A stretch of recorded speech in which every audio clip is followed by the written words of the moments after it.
कुछ साल पहले हमारे देश के महान शास्त्रज्ञ और भारत के पूर्व राष्ट्रपति अब्दुल कलाम सर ने एक सपना देखा था कि हमारा भारत देश 2022 तक महासत्ता बनाना है।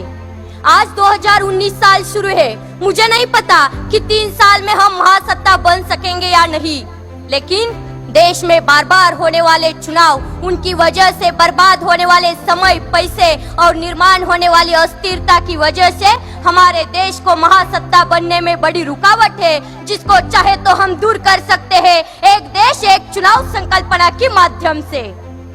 नमस्ते, मैं प्रज्ञा भगत छात्र संसद में युवाओं का प्रतिनिधित्व करते हुए अपनी बात रख रही हूँ।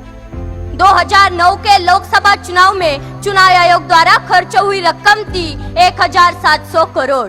2014 के लोकसभा चुनाव में वही खर्च था 4000 करोड़। अनुमान है कि इस बार के चुनाव में यही खर्च बढ़कर 7000 करोड़ से ज्यादा हो सकता है। ये सभी लोकसभा चुनाव के खर्च के आंकड़े हैं। बाकी हमारे देश में विधानसभा चुनाव और कई तरह के चुनाव होते हैं, जिसमें होने वाला सरकारी खर्च लोकसभा चुनाव से कई गुना ज्यादा होगा। अगर ये सभी चुनाव एक साथ हो जाए तो हमारे देश के कई हजार करोड़ रुपए बच जाएंगे।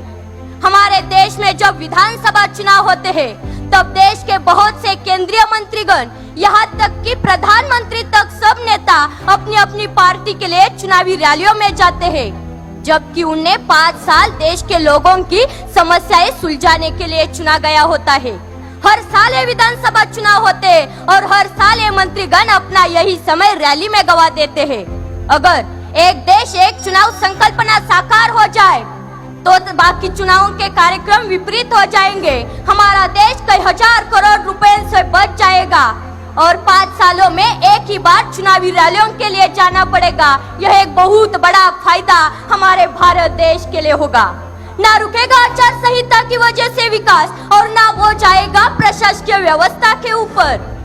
बस इस पूरी संकल्पना में मुझे एक दिक्कत दिख रही है। अगर किसी लोकसभा या किसी विधानसभा में कम संख्या बल होने की वजह से कोई सरकार समय से पहले गिर जाती है या खारिज हो जाती है तो ऐसे समय में क्या किया जाए? क्योंकि अगर उस खारिज हुई विधानसभा या पंचायत का चुनाव फिर से किया जाए तो देश के बाकी चुनावों के कार्यक्रम के विपरीत हो जाएगा।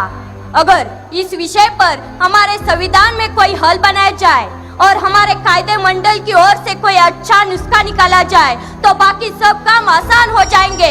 हमारे देश का बहुत सारा पैसा बच सकेगा। प्रशासकीय व्यवस्था पर हर बार आने वाला प्रेशर भी भारी मात्रा में कम हो जाएगा और हम गर्व से कह सकेंगे, हम होंगे कामयाब, हम होंगे कामयाब एक दिन।